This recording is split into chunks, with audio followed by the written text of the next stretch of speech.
Hey guys, go ahead and get out your note sheet for 7-4, power to a power. So we've already taken a look at what you do with negative exponents and when you are multiplying powers with the same base. This time we're going to look at what you do when you raise an exponent to another exponent. So let's take a look. The first law of exponent in this section is the power of a product property, and it states for all numbers a and b and any integer m, if you have multiple different bases within parentheses, both raised to a power, then you're basically going to end up distributing that power to everything on the inside. So the key to this is just noting that when you've got a grouping of parentheses and multiple things inside there, you want to make sure you definitely distribute that power to each of the different terms on the inside. So we have a couple of examples here.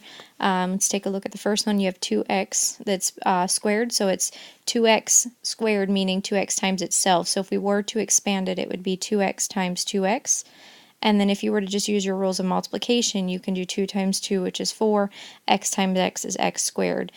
Shortcut here would be just looking at this grouping of parentheses and realizing that you can just distribute that squared to both of those. So that would be 2 squared, which we know is 4, and then x squared, and get your answer that way as well.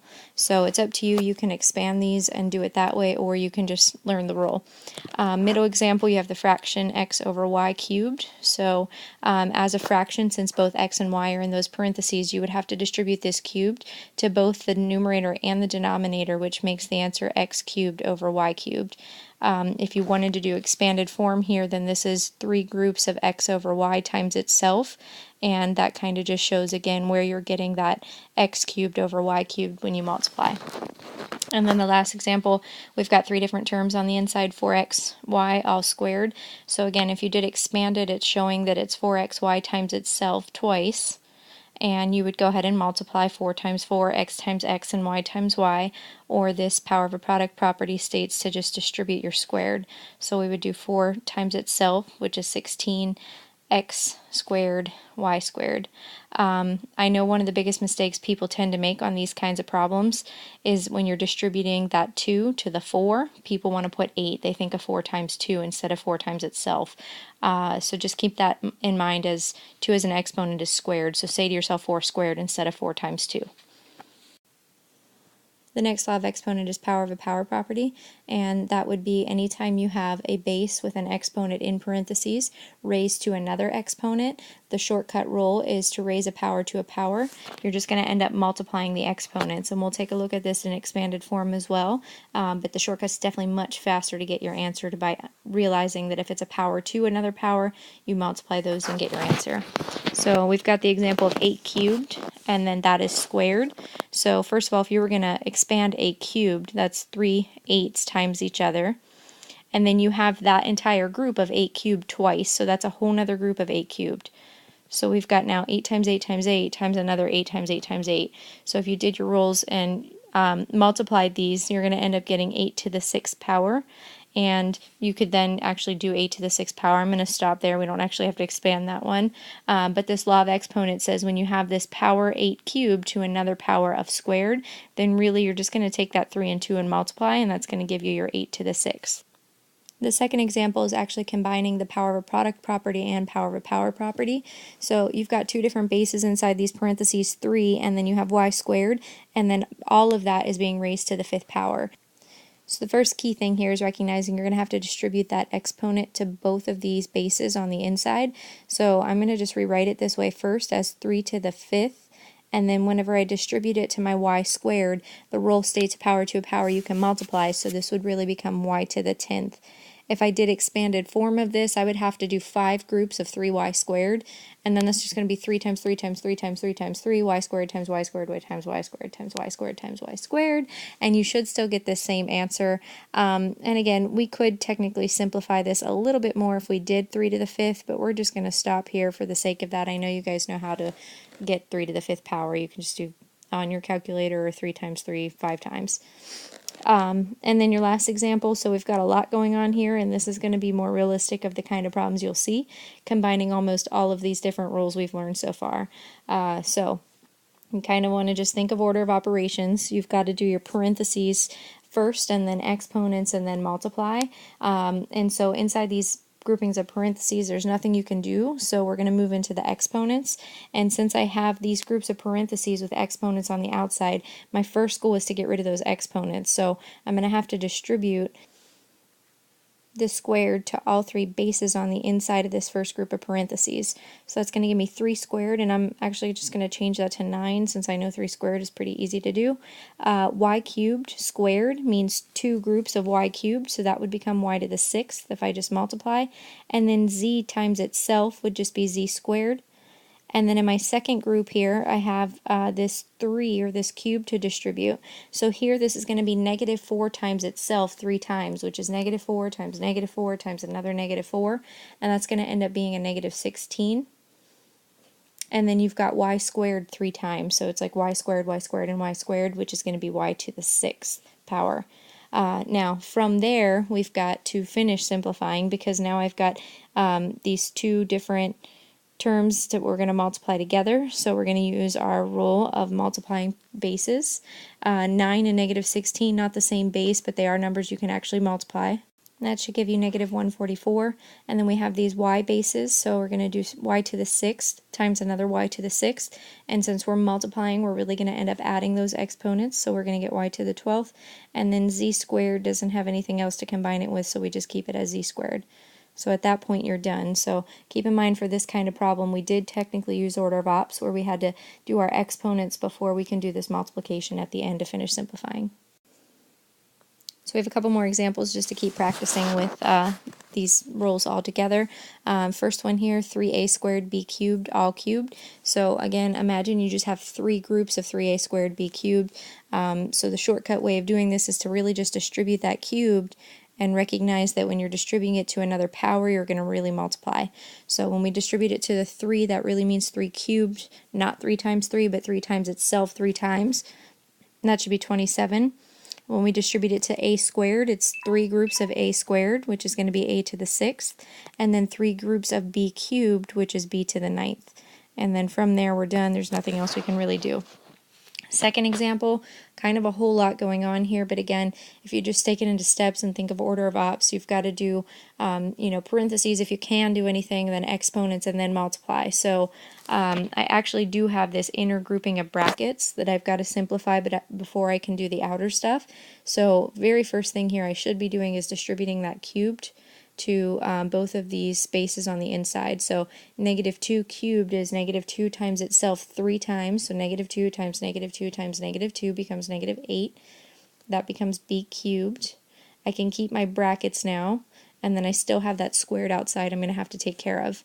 And then this whole first group of parentheses, I'm just going to rewrite for now, but now we're going to be able to work on those.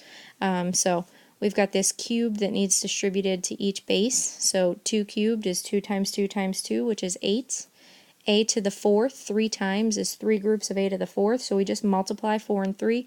That gives us a to the 12th, and then b to the 3rd. And then our second grouping over here, that's really negative 8, and because it's in parentheses, technically squared, becomes a positive 64. And then b cubed 2 different times is going to be 3 times 2 and b to the 6th. And then our last goal is to actually finish by multiplying and using your rules for adding when you multiply same bases. So 8 times 64, not the same base, but both numbers you can multiply. And 8 times 64 should be 512. Your a base doesn't have anything else to combine it with, so you can just rewrite that as a to the 12th. And then your b, you have 3 of them, and then 6. And when you're multiplying those same bases, you're really going to add, which is going to give you b to the 9th. So final answer is 512, a to the 12th, b to the 9th. Example 3, kind of similar to the last ones, we're going to have to do our exponent before we can multiply.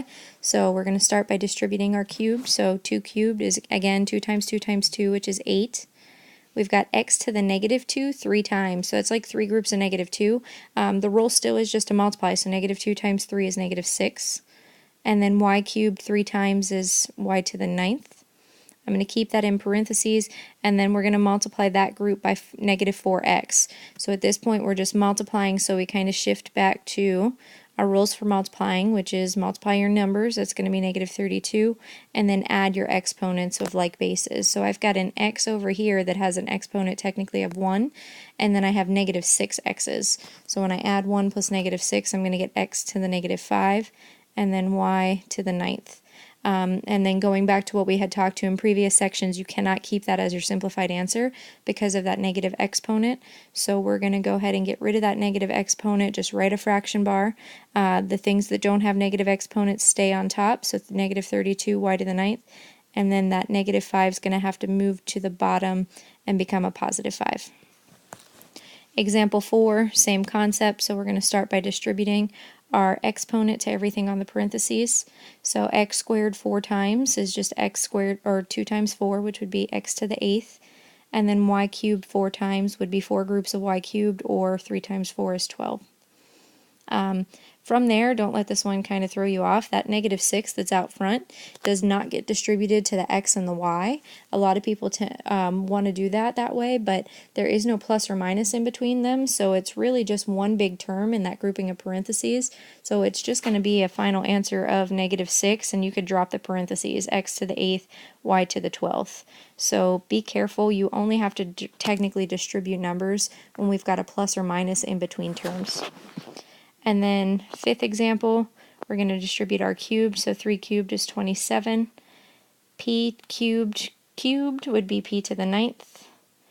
Q to the 3rd is just q to the 3rd. And then r squared 3 times becomes r to the 6th. And there's nothing else you can do from here, so that's your final answer. Go ahead and try this one. You can pause the video, and it should be one of these 4 answers over on the side, so whenever you're ready to check your work and see if you got it right, you can go ahead and press play. So option 3 should have been your answer, and that's just distributing that cube to 4, which is 64, and then r cubed.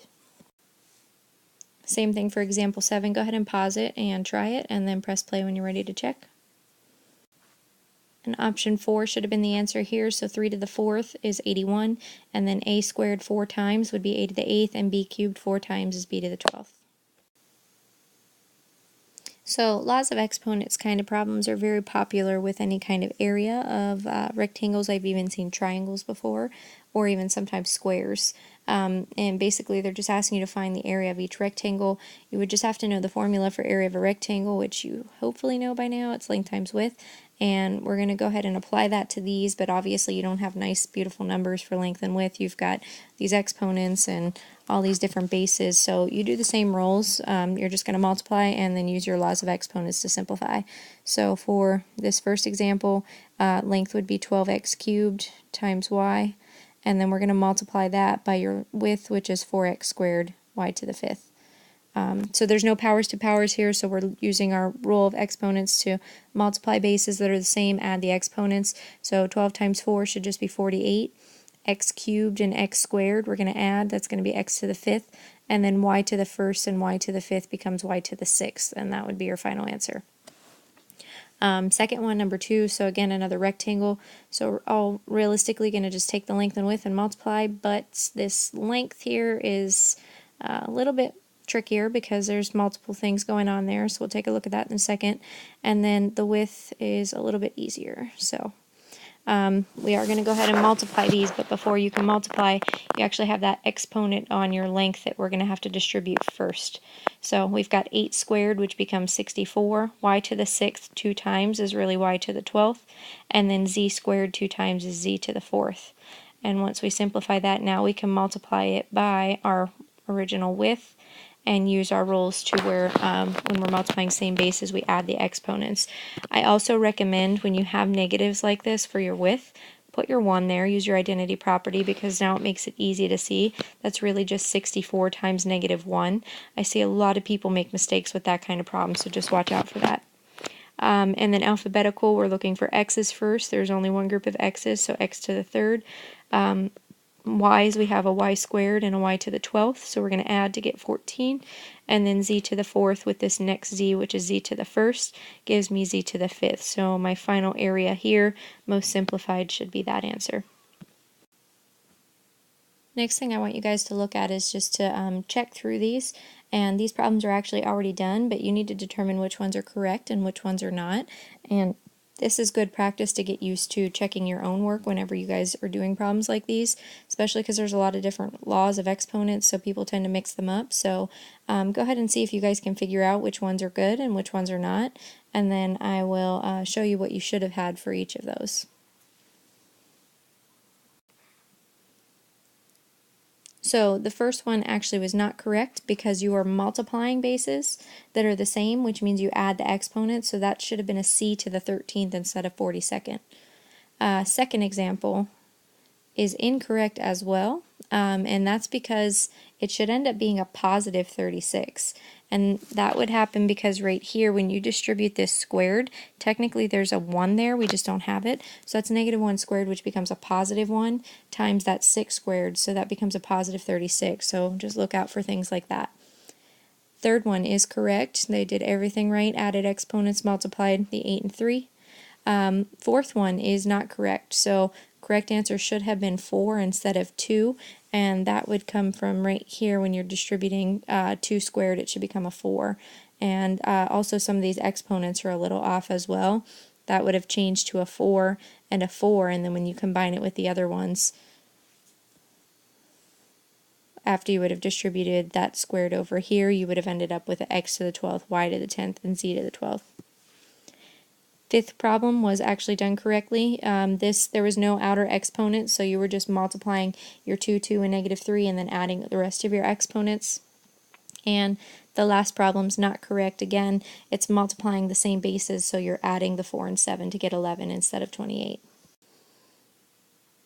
So the last thing I want you guys to do is just practice a little bit more. I know there's a lot to take in from this, so I don't want you to get too overwhelmed, but the more you do, the better you're going to get. So on the back of this, you don't have to do the full worksheet unless you feel like you need to for extra practice, but how about we just have the girls do the odds and the boys do the evens, and then we'll check through them. But like I said, if you think you need more practice, you can always do more of them, and I'll get all the answers to you guys whenever I see you again. So that is it. Just take your time and use your notes if you need to help you out.